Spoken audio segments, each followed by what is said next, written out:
Douglas Bickford, it is 5/23/21, May 23rd, 21, and it's 6:06 a.m. here in Klamath Falls, Oregon. I made it.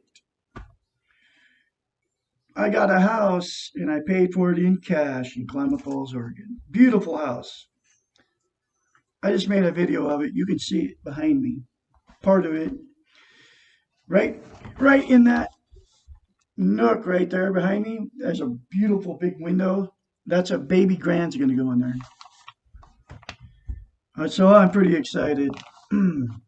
It's all because I got out of a toxic relationship 6 months ago, over 6 months ago now. Pushing 7 months actually. That, I mean, I call God the Great Spirit. God, the Great Spirit. And if you don't believe in God, you can call it goodness, because God and goodness are the same thing.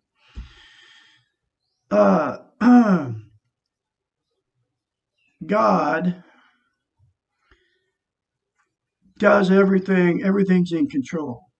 Okay, I had to go through that 3.5 year toxic relationship so I could attain self-esteem, because when I got into it in May of 2017, I had none, and I didn't even know I didn't have self-esteem. But in the process, God showed me the truth about myself, that I didn't have any self-love. Self-esteem is self-love, okay? You get yourself into all kinds of messes if you don't have self-love, self-esteem. I did it my whole life for 65 years, up till about almost probably 5 months ago now, almost. Because I got the book, The Portable Therapist, by a doctor of psychologist, Susanna McMahon. And it's weird how I found the book. It was not a coincidence. First of all, God used my cat to wake me up, because November 2nd, 2020, she was going to kill my cat because of a lie. My cat actually scratched her mother on the face. And the reason was because she was prodding him. There was a cat fight, and she's prodding them with her walker, it was a walker cane thing, right? Helped her walk because she's like 150 pounds overweight, 5 foot 0 inches, and she's 150 pounds overweight. Okay. Anyway, prodding a cat fight, Bullseye, and had her face down there. Okay, the Bullseye was probably in a fight with her cat, so she was trying to protect her cat, Dory, from Bullseye. Okay, she turned around and lied about it to Cassandra and me, and said that Bullseye, for no reason, jumped up off the floor and attacked her. And that, in turn, made it so my wife was going to declaw my cat, throw him in the barn, and that would have been the end of Bullseye. But she was also said to me, her and her mother said to me, I'll kill him. She had already killed one cat because she actually took a gun and shot my cat Bear in the back of the head. Okay.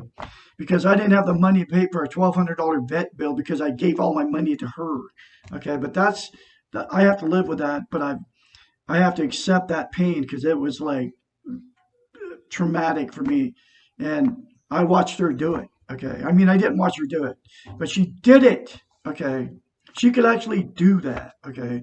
Her low self-esteem has made her evil. Okay. Anyway, she was going to do the same thing to that cat walking right by. His name's Bullseye. She was going to do that to him. She was going to shoot him in the back of the head on a lie that her mother said. So anyway, that made me, it woke me up at that moment.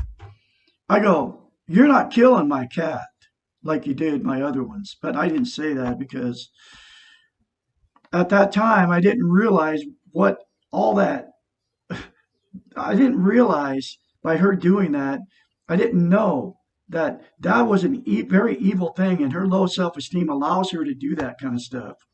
Okay.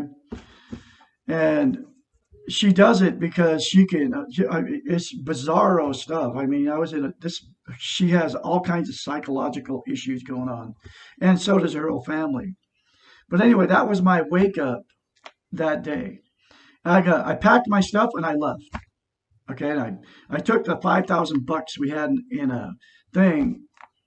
We were moving. We were selling everything, and we actually agreed and put the house up on the market. And uh, 2 weeks later, we split up. But I had no idea that I had no idea whether I was going to get any money or not. I just figured there's another lose all everything, right? And it turned out really good. But it was a wake up call. God made that whole situation happen so I could be here right now telling you about the book that I discovered in a box at my son's house, looking for a coffee cup. This is actually not a coffee cup, but A&W mug, which is hot chocolate. But looking, and I found the book, The Portable Therapist. And in the book is this concept that nobody teaches on YouTube. Nobody talks about this one simple concept. It will give you self-esteem, self-love, almost like immediately as soon as you start saying it. And the only secret is you got to keep doing it all the time, every day for the rest of your life. All you got to do, folks, is so simple. Look yourself in the mirror and say, I love you. That's it. That's how you do it.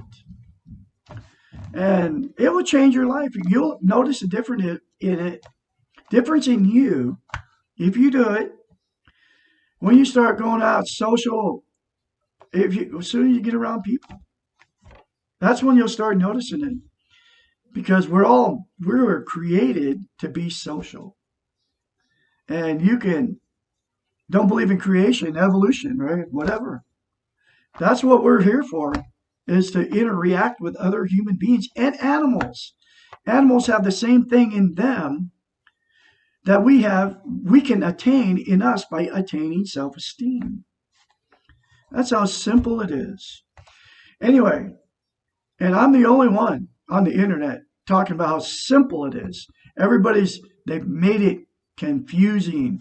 Religions have made everything confusing. By going to church, you're trying to get this emptiness filled in you by going to a church, but it's an external thing. You have it in yourself to get that void filled in you. And just by saying I love you in the mirror, it will do it. I kid you not. Happened to me. I'm like on a natural high all the time. And you can't use drugs, alcohol, sex, TV. I will not watch TV anymore. I will not listen to any commercial radios, anything commercial off the TV or YouTube. I will not watch it. I refuse to watch it because they're putting all kinds of subliminal messages in it that you can't see, further messing with your self-esteem and taking away your self-esteem. I kid you not. I'm talking about naked women and all kinds of evil stuff is happening through the TV and the radios, because on the radios you can't hear it, and on the TV, a dog can hear certain sound because sound is vibration, right? A dog can hear certain things that a human, because you have dog whistles. It's the same thing, but they're putting that in radios. The subliminal, it goes into your subconscious in radio. I don't care who it is, whatever radio station. Then they put it in the music that they play on the radios, all the big country names and all that. It's a vibration that you can't hear, and it's going into your subconscious, telling you all kinds of bad stuff about you. I kid you not. Same thing on the TV. They're putting it in the sound, and they're putting it in your vision. Okay, so it all just blasts you with this bad stuff. And with a TV at the same time, it zombifies you or anesthetizes you, so you won't look at the reality of your life just the way it is right now. Okay, so I'm on another, all that said, and that's all true, folks. And this is Douglas Bickford in Klamath Falls, Oregon, my hometown. I'm so happy to be here. And so happy in my beautiful house. It's paid for in cash. All I got to do is get house insurance. I'm getting a Harley. I'm getting my pianos. I'm starting a band. It's going to be called, I got a drummer and a pianist. I'm the pianist. And the other guy's a pianist too, but he's a drummer. It's going to be a drummer. So far, a drummer, piano, and it's going to be called Esteemed. That's it. And esteemed means I'm full of self-love, full of self-esteem.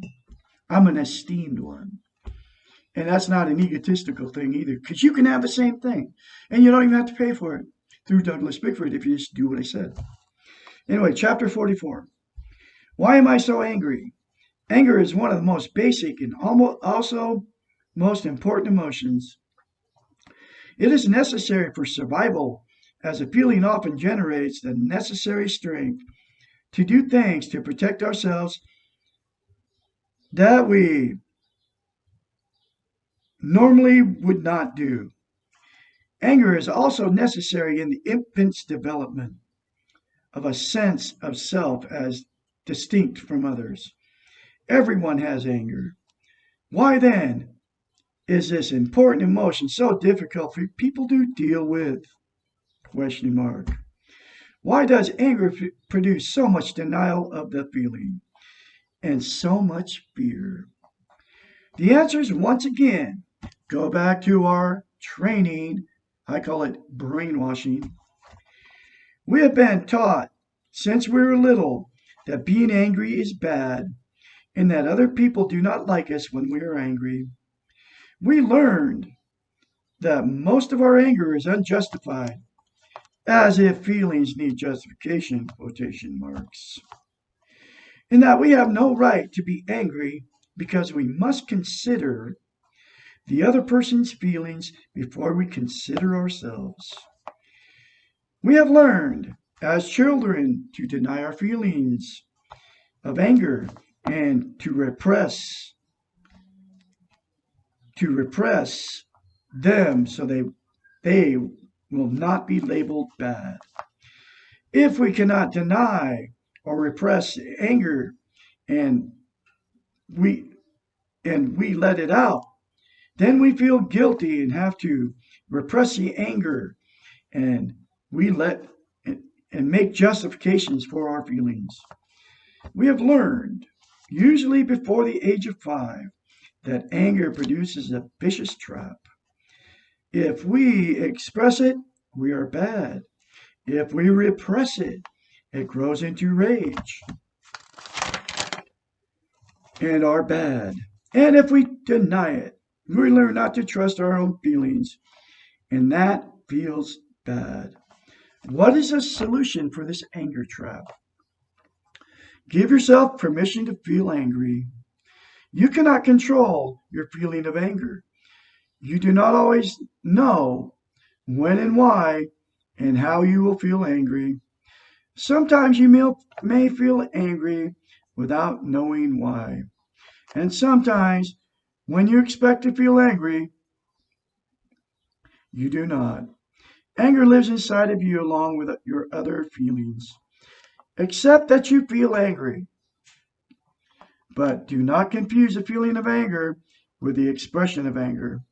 You cannot control the feeling of anger, but you can control what you choose to do when you are angry. Our training has taught us to confuse the feeling of anger with the anger behaviors that we exhibit. Most of us are afraid of what we do when we are angry. We have repressed and denied our anger until it explodes and we are in a rage. We then act in destructive manner to others and to ourselves. Accepting the angry feeling as it occurs means that we do not accumulate the feelings until they become rage. Often, accepting our anger as it occurs is enough. Remember, we do not always have to act on our feelings and our thoughts. We can choose what we will do, and we have a wide variety of choices. Practice saying to yourself when you're angry, I am angry. What do I want to do with this? How can I feel okay with my anger? Sometimes you may choose to express it to others. Sometimes you may choose to think about it for a while before you act on it. Sometimes you may want to yell and get upset. Sometimes you may want to calmly talk it out. And once in a while, you may choose to let it go and do nothing about it. There is no one right way to act when angry. Any behavior you choose is right as long as you take responsibility for it and you feel all right with yourself. If you cannot get past your anger and let it go, ask for help. Most of the time, recognizing that you are angry at the moment you feel it and accepting your feeling without judgment is enough for the feeling to abate. Just as you cannot control your feelings cannot control you unless you choose to let them. It's a powerful book. You can get this book in a link in the description of this video. Every video has it. It's between $6 and $12. I kid you not. This book will change your life, folks. You can get on the road to recovery from anything you got yourself into because of low self-esteem. If you say, I love you in the mirror, you say it daily and keep saying it no matter how you feel. It will change your life, I guarantee you. Douglas Bickford will have more later for you. Have a great day out there.